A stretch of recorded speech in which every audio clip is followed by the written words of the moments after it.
dalam hidup ini kadang-kala juga ada manusia-manusia toksik. Toxic people.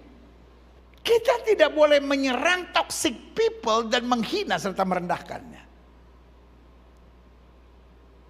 Betul. Kita harus tetap put distance. Kita tetap harus jaga jarak. Tapi kita tetap dipanggil untuk mengasihi. Kita dipanggil untuk mendoakan. Dan kita dipanggil untuk menjadi semakin dewasa melalui hal-hal yang menyakitkan dalam hidup kita. Karena dengan menghadapi toxic people, kita harus belajar. Kita jangan jadi sama dengan mereka. Setuju? Hidup ini hanya dua orang kok yang kita ketemu. Yang pertama orang-orang yang kita sukai. Dan yang kedua orang-orang yang tidak kita sukai. Orang-orang yang kita sukai akan menambah kebahagiaan kita. Tetapi orang-orang yang tidak kita sukai akan menambah kapasitas kita dalam kehidupan ini. Setuju? Karena kita akan belajar lebih banyak. Anak-anak Tuhan Yesus menghadapi apa saja. Buat saya Maria adalah contoh yang luar biasa. Masalahnya boleh banyak. Tapi dia cuma jawab satu kalimat. Jadilah padaku seperti yang kau katakan, sebab sesungguhnya aku ini hamba Tuhan. Sampai dia mesti melahirkan di kandang domba, dia gak ribet. Orang-orang yang dewasa, orang-orang yang terus disempurnakan Tuhan, dia percaya betul yang Tuhan sediakan selalu yang terbaik. Berikan tepuk tangan yang meriah. Life is ongoing process. Tetapi yang pasti kita harus makin maju. Tetapi kita punya target. Hidup Kristen bukan ya udah terima saya, memang saya orang yang begini mau diapain. Hidup Kristen adalah sabar dengan saya. Mungkin saya belum sempurna sekarang. Tapi Tuhan yang mengasihi saya akan menolong saya terus. Untuk saya menjadi semakin sempurna. Berikan tepuk tangan yang meriah.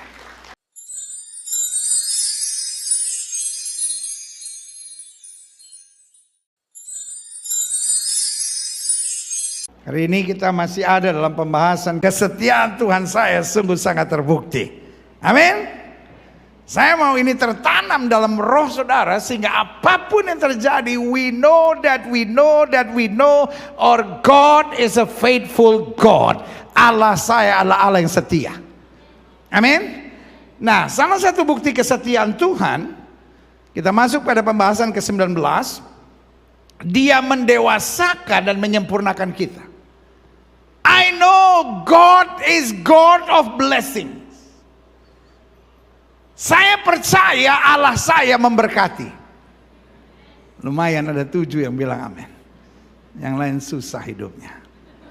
Saya percaya bahwa Allah saya adalah Allah yang memberkati. Nah lumayan udah mulai 39.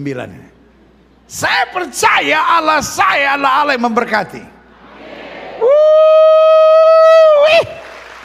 Amin. But blessings of God is not His goal. Tetapi berkat Tuhan bukanlah tujuan akhir Tuhan, bukanlah target Tuhan. Yang setuju sama saya katakan, berkat bukanlah target Tuhan. Apa artinya kita diberkati kalau hidup kita akhirnya terbuang di neraka? Makanya Alkitab bilang, apa artinya kamu mendapatkan seluruh dunia ini jika jiwa kamu binasa? Karena berkat bukan soal apa yang kita miliki, tapi berkat respons kita dari apa yang terjadi dalam hidup kita. Amin. Herodes tinggal di istana, tapi dia tinggal di istana dengan hati yang penuh kebencian, dengan hati yang penuh dengki. Sehingga saya beri nama Herodes adalah orang yang termiskin di dunia. Jangankan gedung, gubuk pun dia tidak punya. Syukur aja dia gak bisa.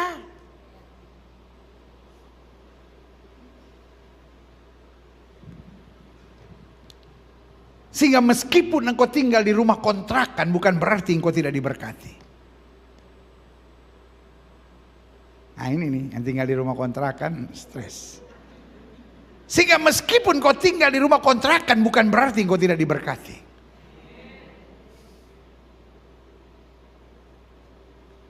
Mungkin sudah menatap saya dan berkata, pendeta enak aja ngomong. Pendeta belum pernah ngerasain tinggal di rumah kontrakan. Kalau saya belum pernah merasa tinggal di rumah kontrakan, saya tidak pantas untuk bicara.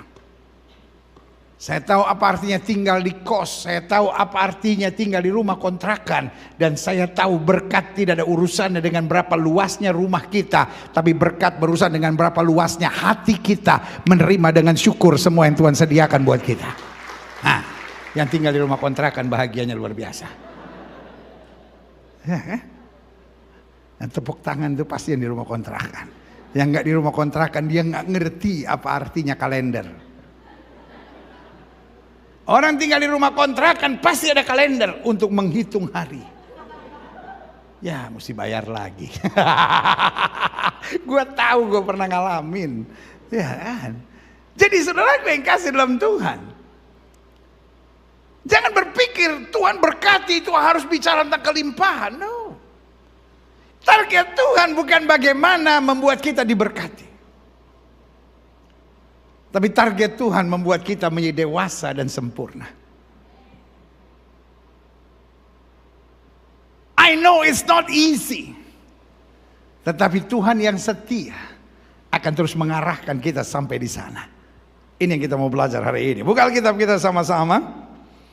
1 Korintus pasal 3 ayat 1 sampai 9. Di bawah judul perselisihan. Dan aku, saudara-saudara, kata Paulus, pada waktu itu tidak dapat berbicara dengan kamu seperti dengan manusia rohani, tetapi hanya dengan manusia duniawi yang belum dewasa dalam Kristus. Susulah yang kuberikan kepadamu bukanlah makanan keras, sebab kamu belum dapat menerimanya, dan sekarang pun kamu belum dapat menerimanya. Ayat yang ketiga. Karena kamu masih manusia duniawi, sebab jikalau di antara kamu ada iri hati, ada perselisihan, bukankah hal itu menunjukkan bahwa kamu manusia duniawi dan bahwa kamu hidup secara manusiawi? Jemaat Tuhan di Korintus adalah salah satu jemaat yang paling bisa diandalkan oleh Paulus. Mereka cinta Tuhan, mereka cinta pekerjaan Tuhan, mereka banyak berkorban untuk pelayanan Paulus. Mereka cukup dalam pemahaman akan kebenaran firman Tuhan, sehingga kalau sudah pelajari kitab Korintus, banyak hal-hal tentang iman Kristen ada di sana. Paulus bicara tentang kesatuan, Paulus bicara tentang karunia-karunia, Paulus bicara tentang kasih, Paulus bicara tentang banyak hal kepada jemaat di Korintus. Tetapi tetap lepas daripada hal-hal dahsyat yang ada dalam pelayanan jemaat Tuhan di Korintus, tetapi Paulus membagi jemaat ini dalam dua kelompok besar. Bukan si kaya si miskin, bukan rohaniawan dan jemaat awam, bukan pelayan-pelayan Tuhan dan jemaat biasa. Tetapi manusia rohani dan manusia duniawi. Dan kalau kita mau jujur, setiap gereja, setiap pelayanan, setiap komunitas Kristiani selalu ada kumpulan manusia duniawi dan manusia rohani. Kita bilang kalau masih ada iri, masih ada dengki, masih ada kepala batu, masih ada egois, masih ada pemaksaan kehendak, masih ada arogansi, masih ada ketersinggungan, masih ada yang suka ngambek, masih ada yang nggak mau ditegur. Bukankah itu tanda kita manusia duniawi? Bilang sama sebelah saudara, tuh denger tuh. Ayo kita lihat selanjutnya. Karena jika yang seorang berkata aku dari golongan Paulus, yang lain berkata aku dari golongan Apolos, bukankah hal itu menunjukkan bahwa kamu manusia duniawi yang bukan rohani? Jadi apakah Apolos, apakah Paulus pelayan-pelayan Tuhan yang olehnya kamu menjadi percaya masing-masing menurut jalan yang diberikan Tuhan kepadanya? Seperti sekarang. Mungkin bukan lagi aku Apolos, aku Paulus, tapi sekarang bernama aku Katolik, aku Protestan, aku Reform, aku HKBP. Kamu apa? Pantekosta ya? Pantekosta ya? Kamu apa? Karismatik ya? Yang la.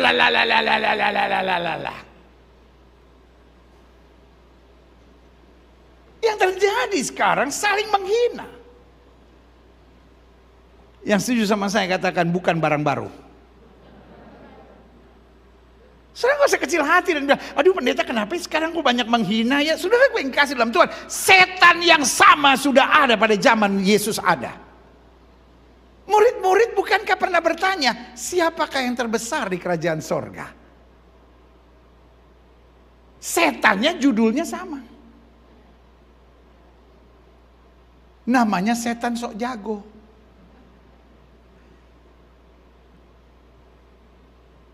Di zaman Paulus juga ada, aku Apolos, aku Paulus. Di zaman sekarang kira-kira ada nggak? Ada.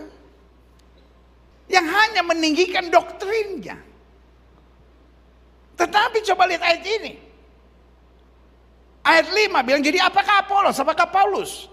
Pelayan-pelayan Tuhan yang olehnya kamu menjadi percaya, masing-masing menurut apa? Jalan diberikan Tuhan kepadanya. Masing-masing menurut jalan ditunjukkan Tuhan. Hanya anak kecil yang gak bisa menerima perbedaan. Setuju gak? Saya pernah lihat anak kecil berkelahi gak sama temannya? Anak kecil kalau berkelahi nggak ada topiknya. Jadi kalau dalam rumah tangga masing-masing merasa saya lebih berjasa, saya itu sebagai istri ya pendeta, saya udah mau segala ya suami saya, orangnya nggak pernah mau peduli, saya udah nggak kuat. Saya beri nama kita ke kanak-kanak. Karena kanak-kanak nggak bisa menerima perbedaan. Kalau hidup ini kita hanya mau berkawan sama orang yang satu circle, atau istilah sekarang bilang satu frekuensi. Lu bayangin gak kalau radio cuma satu frekuensi, itu cuma satu ban.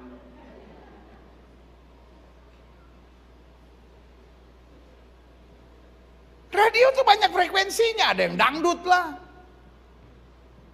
ada yang jazz lah, ada yang berita lah. Tetapi justru asiknya radio karena banyak frekuensi. Kalau kita nggak bisa menerima perbedaan, saya menyebutnya dunia terlalu sempit bagi kita. Amin. Kita lihat selanjutnya. Aku menanam, Apolos menyiram, tetapi Allah yang memberi apa? Pertumbuhan. Perbedaan doktrin bukan alasan untuk ribut. Masing-masing bisa membenarkan dan masing-masing punya alasan yang mengandung pemahaman logika yang hebat, mengarahkan pada perasaan yang menggebu, sehingga akhirnya yang terjadi adalah kebencian dan perpecahan. Ingat, dari buahnya lah seorang dapat dikenal. Amin. Kalau ujung-ujungnya rumah tangga sudah jadi panas, komunitas saudara jadi nggak nyaman, pelayanan saudara akhirnya jadi nggak sejahtera, berarti ada sesuatu yang bukan dari Tuhan. Karena itu yang paling penting. Ini dia, sama-sama bilang sama saya, yang paling penting bukan yang menanam atau yang menyiram, bukan metode-metodenya, melainkan Allah yang memberi pertumbuhan. Yang paling penting, iman kita bertumbuh nggak? Yang paling penting, kebahagiaan rumah tangga kita bertumbuh nggak? Yang paling penting, rohani kita bertumbuh nggak? Itu yang Tuhan cari. Kedewasaan dan kesempurnaan. Baik yang menanam maupun yang menyiram adalah sama. Dan masing-masing akan menerima upahnya sesuai dengan pekerjaannya sendiri. Ayat 9 luar biasa, kita baca sama-sama 1, 2, 3. Karena kami adalah apa? Kawan sekerja Allah. Kamu adalah ladang Allah, bangunan Allah. Wow. Kalau kita memahami filosofi di balik ayat ini, kami adalah kawan sekerja Allah, kamu adalah bangunan dan ladang Allah. Tapi yang terjadi sekarang, kami kawan sekerja Allah, kamu adalah serigala-serigala liar yang busuk. Astaga. Mari kita belajar filosofi dari surat-surat Paulus ini. Kalau kami kawan sekerja Allah, otomatis kamu adalah ladang dan bangunan Allah. Artinya kalau saya menyadari saya kawan sekerja Allah, kamu yang mungkin berbeda, kamu yang mungkin saya belum bisa mengerti, tetap harus saya hargai dan saya cintai. I'm proud of my Bible. Saya bangga dengan Alkitab saya. Alkitab saya mengajarkan, kasihilah Tuhan Allahmu dengan segenap hatimu, segenap akal budimu, dan segenap kekuatanmu. Dan kasihilah sesamamu manusia seperti dirimu sendiri. Saya mau tanya sama saudara, yang berbeda sama saudara itu manusia bukan? Bukan pendeta, kutu kupret dia pendeta. Yang memfitnah kita, yang menegur kita, yang berbeda dengan kita juga manusia. Tetapi jujur. Banyak yang setuju, katakan amin. Selanjutnya 2 Tesalonika 1 ayat 11 sampai 12. Karena itu kami senantiasa berdoa juga untuk kamu, supaya Allah kita menganggap kamu layak bagi panggilannya, dan dengan kekuatannya, apa yang Tuhan buat? Menyempurnakan kehendakmu untuk berbuat baik dan menyempurnakan segala pekerjaan imanmu. Di end of the day, Tuhan panggil kita, Tuhan beri kekuatan buat kita. Targetnya adalah supaya saya menjadi semakin sempurna. Alkitab bilang, hendaklah kamu sempurna sama seperti Bapamu di sorga sempurna. Bilang sama sebelah saudara, sabar ya, saya masih belum sempurna.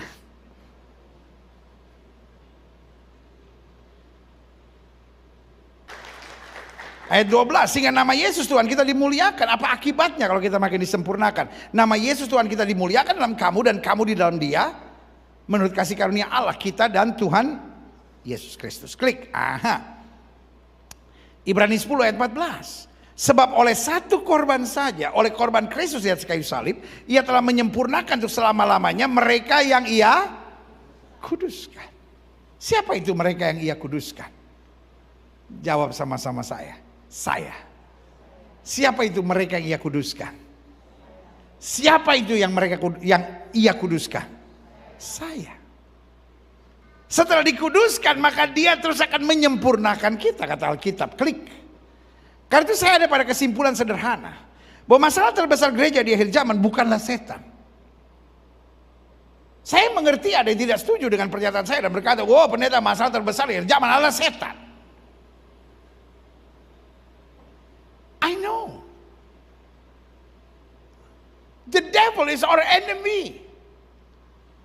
Tapi Alkitab juga bilang roh di dalam kita lebih besar dari roh yang dalam dunia ini. Alkitab juga bilang iblis ada di bawah telapak kaki orang percaya. Alkitab juga bilang lawan iblis maka iblis akan lari. Betul, iblis adalah musuh kita. Tapi dia bukan masalah terbesar kita lagi di akhir zaman. Ada banyak orang yang bilang, suami saya lari dari rumah. Setan ini. Setannya bukan gue, bacot lu. Ada suami lari dari rumah bukan karena setan, Bu. Bacot. Pak, ada istri lari dari rumah bukan karena setan. Bapak pelitnya minta ampun. Benar deh Pak. Jangankan berkat, dosa aja diminta Bapak gak kasih.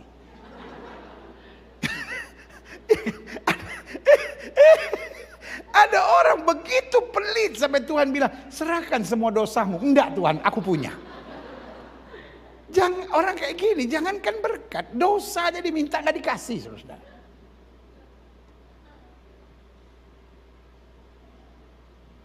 Jadi ada banyak orang pikir apa-apa setan. Enggak juga. Kalau saudara tanya sama saya, klik. Saya catat di sini. Kenapa setan bukan musuh terbesar? Karena setan sudah dihancurkan Kristus di atas kayu salib. Yang setuju katakan, aku percaya. Karena itu saya coba catat di sini. Masalah terbesar gereja di akhir zaman adalah apa? Orang-orang percaya namun belum dewasa dan tidak mau disempurnakan. Banyak gereja pecah bukan karena setan. Bilang sama sebelah saudara, karena lu. Sorry ya Pak, sorry ya Bu ya. Banyak orang keluar dari gereja bukan karena setan Bu. Setan gak bisa keluarin orang dari gereja. Karena waktu setan baru datang dikit, bulu kuduk kita merinding, langsung dalam nama Yesus setan keluar, keluar, keluar. Iya kan? Tapi seringkali karena kita kepala batu, saudara. Ini saya bilang kita belum dewasa. Musuh gereja bukan teroris. Tapi musuh gereja, bilang sama sebelah saudara, lu ini. Orang gereja tapi yang tidak dewasa. Kalau kita merasa berjasa, kita nggak mungkin bisa menghargai orang lain. Amin. Kita baru bisa menghargai orang lain ketika kita sadar bahwa kita hanyalah hamba. Amin. Orang yang sudah dewasa menyadari, my duty is to serve. Tanggung jawab saya lah untuk melayani. Tapi seorang anak-anak, ya mama tolong nyamin dong, gak mau. Mandi, belum ada sabun. Gak mau airnya dingin. Masakin air panas.